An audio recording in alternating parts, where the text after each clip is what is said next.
What if the most dangerous weapon in this war is not a missile at all, but a question that nobody will answer? What if the scariest sound in modern warfare is not the explosion itself, but the silence that follows it? What if the true threat to global security is not what we know is happening, but what we cannot prove?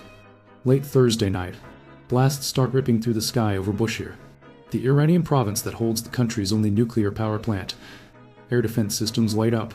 Residents in Chogadakaya and Konarak report hearing explosions of their own. Within minutes, the Iranian state media scrambles to explain what's happening. And when journalists ask the United States military the obvious question, was this you? The answer comes back flat, fast, and completely unexpected. No.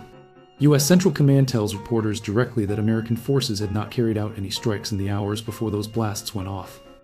That is the sentence that should stop you in your tracks. Not Iran was struck again. Not America confirms new strikes. A flat denial. Hours after explosions rocked the one province on Earth nobody wants to see hit by anything from anyone for any reason. Here is everything we actually know, everything we do not, and why the gap between those two lists might be the scariest part of this entire war. Two very different nights in the same 24 hours. To understand why this is confusing, you have to separate two things that happened in the same stretch of time but are not. According to the record, the same event. Earlier on Thursday, U.S. Central Command had already announced a second consecutive night of strikes across Iran. Roughly 90 targets. Part of a broader campaign the U.S. says is aimed at degrading Iran's ability to threaten shipping through the Strait of Hormuz. That operation was confirmed on the record by Washington. Iranian officials say it left 14 people dead and 78 injured across 5 provinces over 2 days, including at least 8 military personnel, Air Force and Navy members killed in strikes on Bandar Abbas and Bushehr specifically, as part of that acknowledged operation. A regional Iranian official said a U.S. projectile struck the perimeter area of the Bushehr nuclear facility, hitting a military site on its outskirts. Grim, but at least attributable. Everyone agreed on who did it. Then came the second wave. Hours later, more explosions were heard in the same general area, Bushehr again, plus Chogadakaya and Konarak. And this time, when reporters asked, Central Command said something different.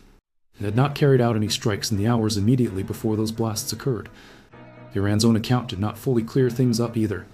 A Bushehr provincial official told state media that a military site in the region had been hit by what he called a projectile without offering a clean, confirmed explanation for where it came from. One local account attributed the earlier daytime blast to U.S.-Israeli action. Nobody has offered an equally clean explanation for the later one. So you have one set of explosions everyone agrees on the source of, and a second set hours later that nobody officially claims. That is not a technicality. That is the entire story. What is actually sitting in the blast radius? Before going further, it is worth being precise about what near the nuclear clear plant actually means here. Because precision is the difference between real concern and manufactured panic. Every report so far describes strikes hitting the perimeter, the vicinity, or a military site on the outskirts of the Bushehr facility, not the reactor building itself. No credible source has reported a breach of the reactor containment structure, and no radiological release has been reported by Iranian authorities, international monitors, or independent observers. That distinction matters enormously, and it is the one a lot of loud voices online will skip straight past. But not the reactor itself, and nothing to worry about are very different statements.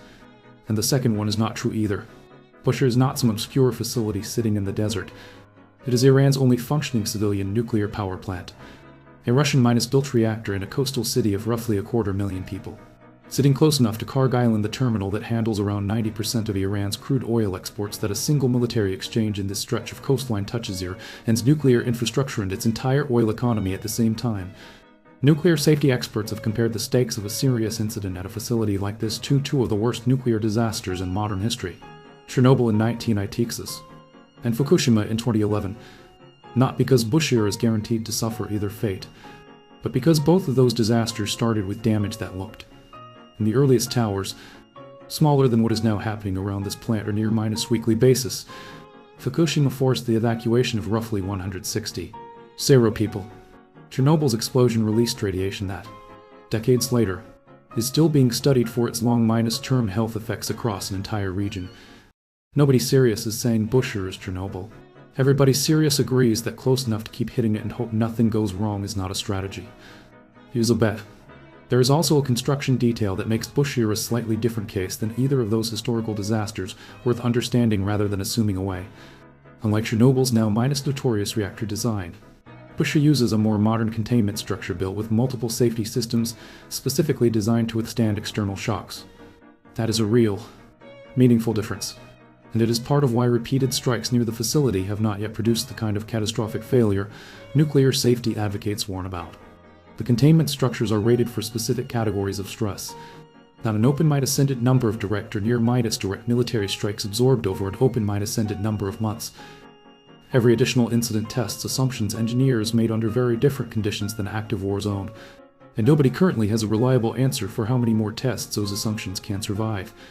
The people who actually understand this plant just pulled out. Twice. If you want to know how seriously the people who actually understand this plant are taking the risk, do not listen to the press conferences. Watch what Russia's own nuclear industry just did. Bushehr is not just Iranian. It is partly Russian. Rosatom, Russia's state nuclear corporation, built the plant and is in the middle of constructing 2 additional reactor units on the same site. When the war first broke out back in February, Rosatom evacuated more than 600 of its own staff out of Iran entirely. That is not a symbolic gesture. That is a nuclear operator deciding the risk to its own people at a facility it helped build had crossed a line worth 600 evacuations. By this week, with the situation seemingly calmer, Rosatom had started sending a small first group back. 6 employees beginning their journey toward the site. Then this round of strikes happened. Rosatom's own chief publicly confirmed Bani had halted that return to Iran, saying the team's progress had been stopped following the attacks, and that a decision on next steps would come later. Right between the lines on that one, a state-owned nuclear company, run by a government that is not exactly known for excess caution in its own domestic nuclear program, looked at this week's explosions and decided 6 of its own engineers were not safe enough to finish a trip they had already started. That tells you more about the real risk level than any official statement from Washington or Tehran. This is not the first time. It is not even close. If your reaction to all this is how many times can one nuclear plant get hit before something actually goes wrong, you are asking the right question. Because this is not a first offense. Back in the spring, before the ceasefire that briefly paused this war in April, Iran's own foreign minister was already on the record saying the Bushehr facility had been struck for separate times since the war began on February 20th. Regional authorities have documented repeated strikes landing close enough to the plant to draw international concern. Each time, missiles hitting locations near the facility, damage to side buildings, and in at least one previously reported incident, a security guard killed in a strike close to the plant. Every one of those earlier strikes prompted the same round of warnings from nuclear safety experts. The same reassurances from Iranian state media that the reactor itself was untouched, and the same quiet return to business as usual within a news cycle or 2. That is the actual danger sitting underneath this week's headline. It is not that Bushehr got hit once, dramatically, out of nowhere. It is that this is now a recurring feature of this war. A nuclear facility that keeps sending up in or near the blast radius, over and over, across 5 months of fighting, with every single previous near-minus mistreated as a 1- off crisis instead of what it actually is a pattern with a body count of 0 so far, and no guarantee that holds. So who actually did it? Here's where the story gets genuinely strange. Because Central Command's denial is not happening in isolation. It is landing in the middle of a broader, murkier pattern this week of strikes hitting Iranian territory that nobody is cleanly claiming. Separate reporting this week has raised the possibility that not every explosion hitting Iran right now has a confirmed author. At least one set of unclaimed strikes has specifically raised questions about whether a Gulf state, not the United States and not Israel, could be involved. A possibility that would add an entirely new and largely unaccounted minus for actor to a war that already has more participants than most people are tracking. Israel, for its part, has been coordinating closely with Washington throughout this conflict. Prime Minister Benjamin Netanyahu and President Trump spoke by phone the same day as the Bushehr area blasts, agreeing according to a readout from Netanyahu's office to continue coordinating across multiple fronts. That does not confirm Israeli involvement in this specific incident. It does confirm the 2 governments most likely to have a motive are actively talking to each other about various arenas of this war in real time. Put the honest possibilities on the table, because a mystery like this deserves an honest list, not a confident guess dressed up as certainty. It could be a strike Washington genuinely did not authorize and is not owning up to for political reasons. It could be an Israeli operation run independently of the American chain of command. It could be a Gulf state acting on its own initiative angry enough after this week's attacks on its own territory to hit back without a public statement. It could even be Iranian air defense systems malfunctioning or overreacting to a false radar contact, given how trigger-minus happy every side systems have become after 5 months of real threats. Nobody outside a small number of classified briefing rooms currently knows which of these is true. That is itself the story. This is not Iran's first mystery explosion either. If an claimed explosion near an Iranian nuclear facility sounds like a strange, unprecedented kind of story, it is not. It is almost a genre at this point. And the history is worth knowing before you decide how alarmed to be. Back in 2020, Iran experienced a wave of 11 mysterious explosions across the country over the course of a few months, including one at Natanz, one of Iran's most important nuclear enrichment sites, that caused what officials eventually admitted was significant damage to the facility.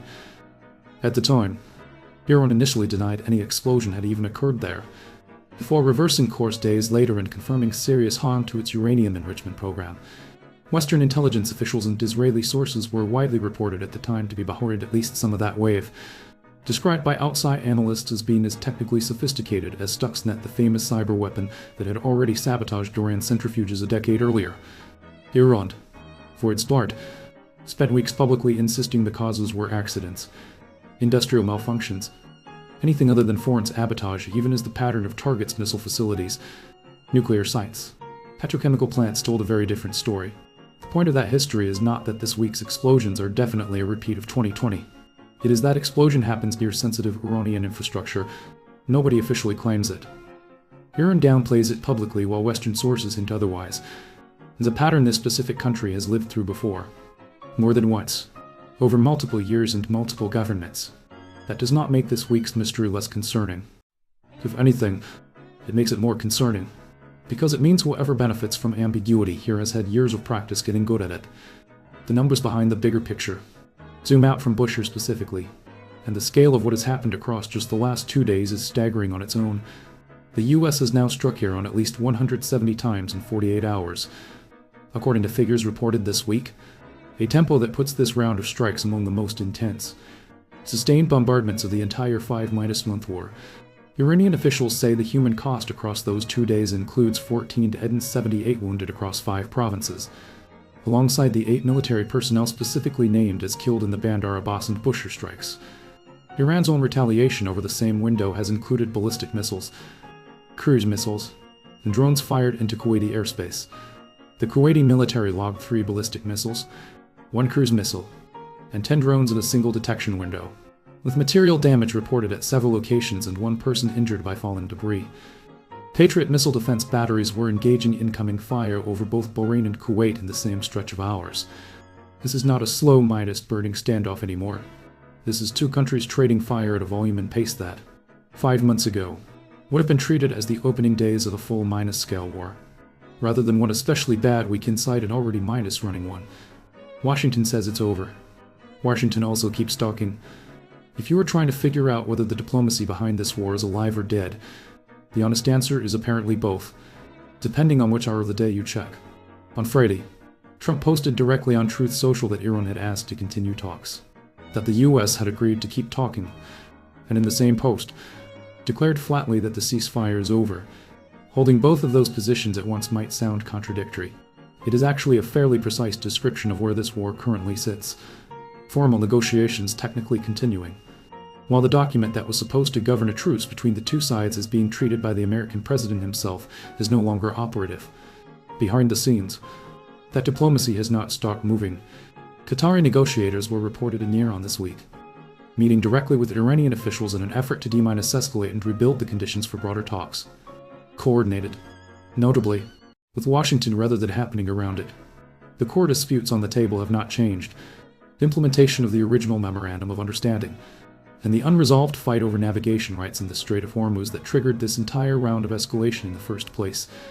On the harder edges of the negotiation, US officials have reportedly told Tehran that any real deal requires Iran to hand over what one official described as its nuclear dust remaining enriched material, pointing to satellite imagery that officials say suggests Iran may be attempting to rebuild nuclear infrastructure damaged earlier in the war. If that demand is real and non-negotiable, it tells you the nuclear dimension of this conflict is not a side issue. It is the entire point. What Tehran is saying out loud. Iran's public posture this week has been defiance layered over defiance, with almost no daylight for a face-saving retreat.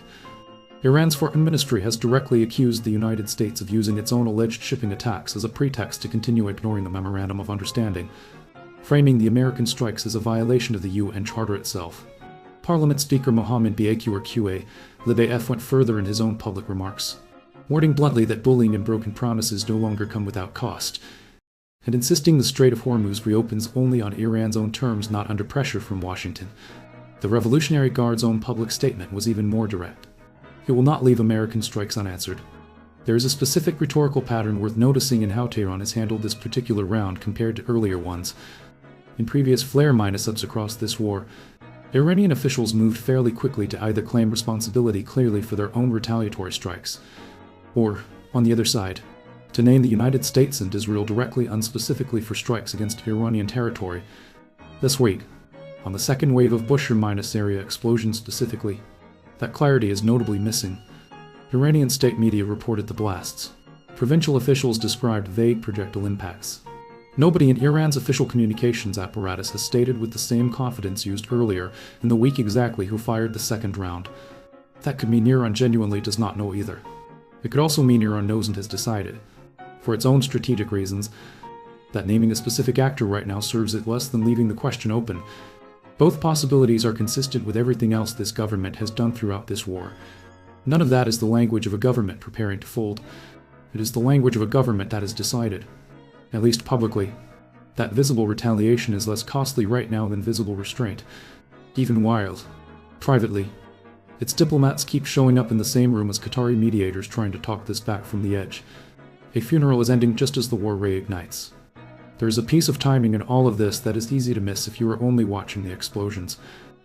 And it matters more than most of the headlines. This week, Iran's supreme leader Ayatollah Ali Khamenei killed in the strikes that opened this war back on February 20th. After ruling the country for nearly 37 years, was finally laid to rest in Mashhad this week, following days of public mourning that shut down streets, airspace, and daily life across Tehran and other major cities. He is only the second ruler of Iran in centuries to be buried in that particular city. The last was a monarch assassinated nearly 300 years ago. That is the kind of historical weight here, and state media has been leaning on hard throughout this funeral.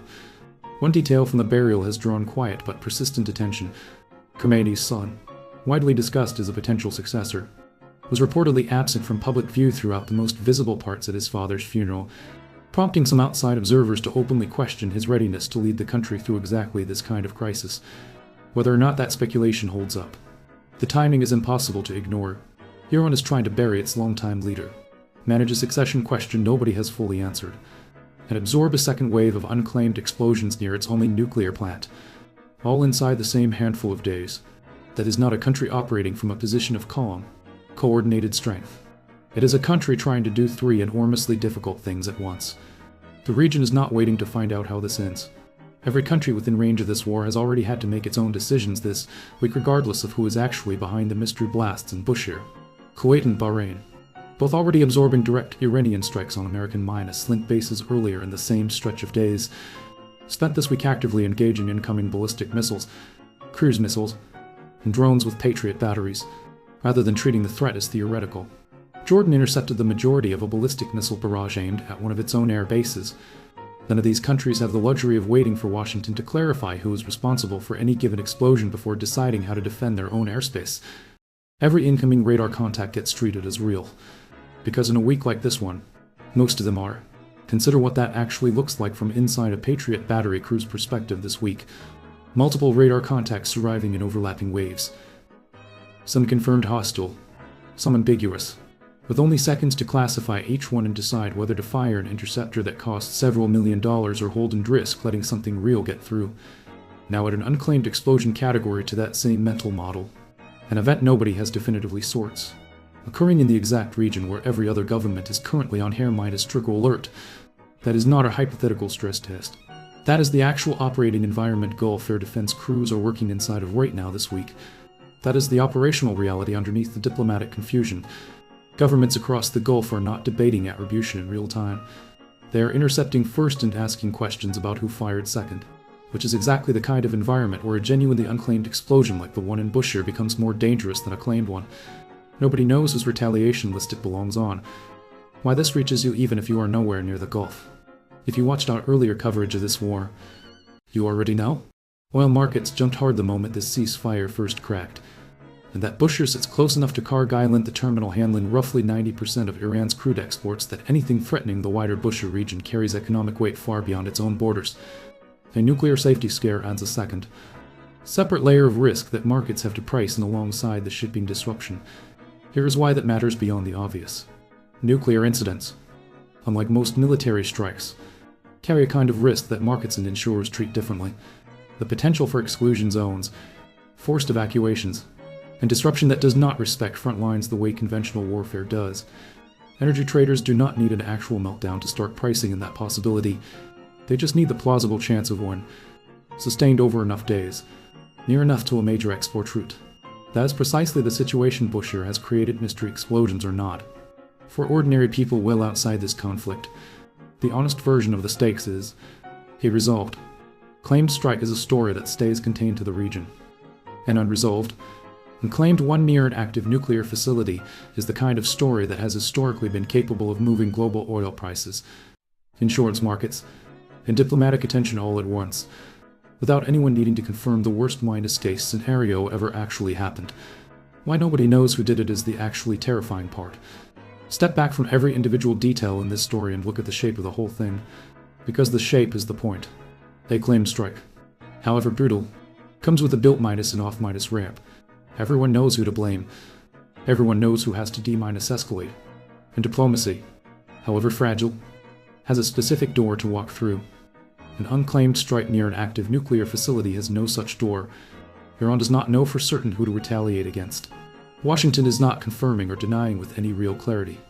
And every additional hour that ambiguity persists is an hour where any of the actors involved in this war, the US, Israel, the Gulf state, even Iran's own trigger-happy air defense network could take an action based on a wrong guess about what just happened and who did it.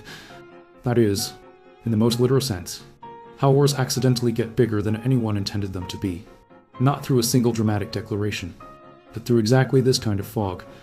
A real explosion, a real denial, and no clean answer in between.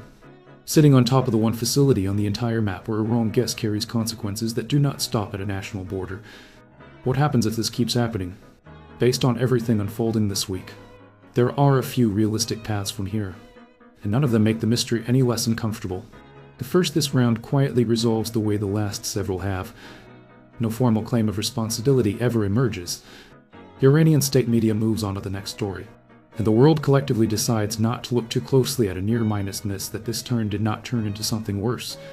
The second additional reporting eventually pins down a source, whether that is a quiet American acknowledgement, an Israeli claim, evidence of Gulf state involvement, or an Iranian admission that its own air defenses were responsible for at least part of what was heard.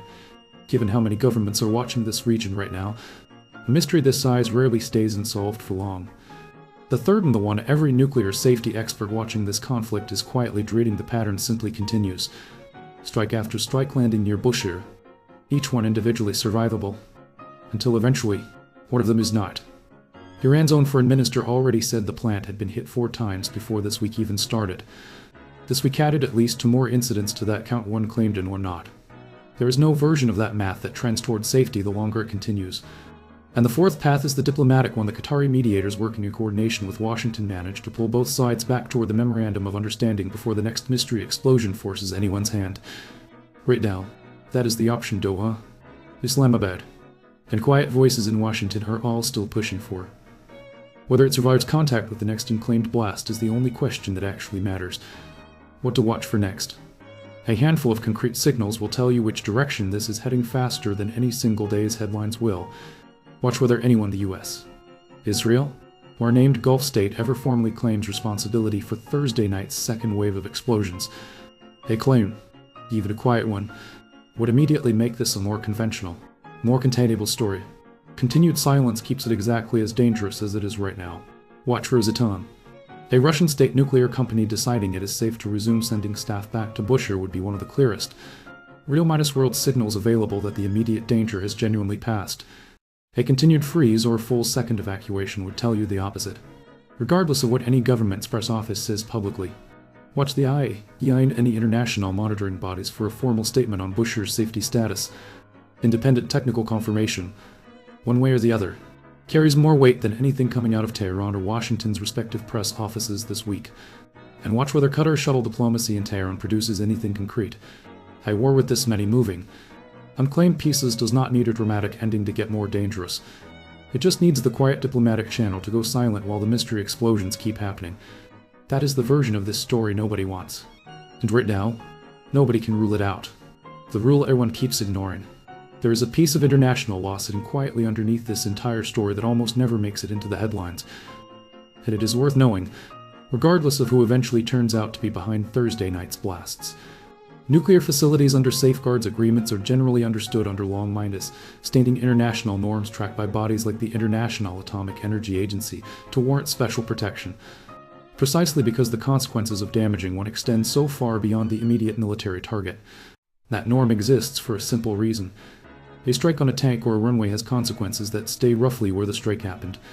A strike that goes wrong at a nuclear facility does not respect borders, ceasefire lines, or which government happens to be at war with which other government that week.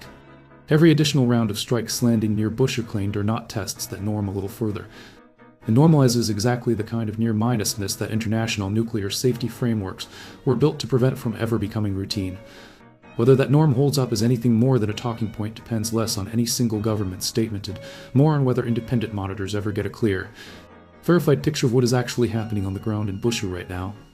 Something that has been made considerably harder by the fact that this is an active war zone, not a facility anyone can currently send inspectors to freely.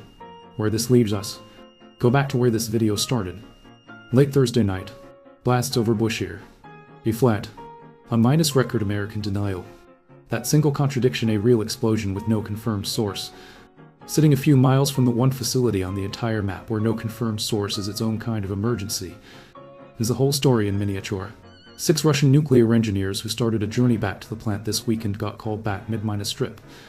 14 dead and 78 wounded across 5 provinces in 2 days. A funeral for a supreme leader ending just as a new round of unclaimed strikes begins. Qatari diplomats in Tehran trying to hold a memorandum together that the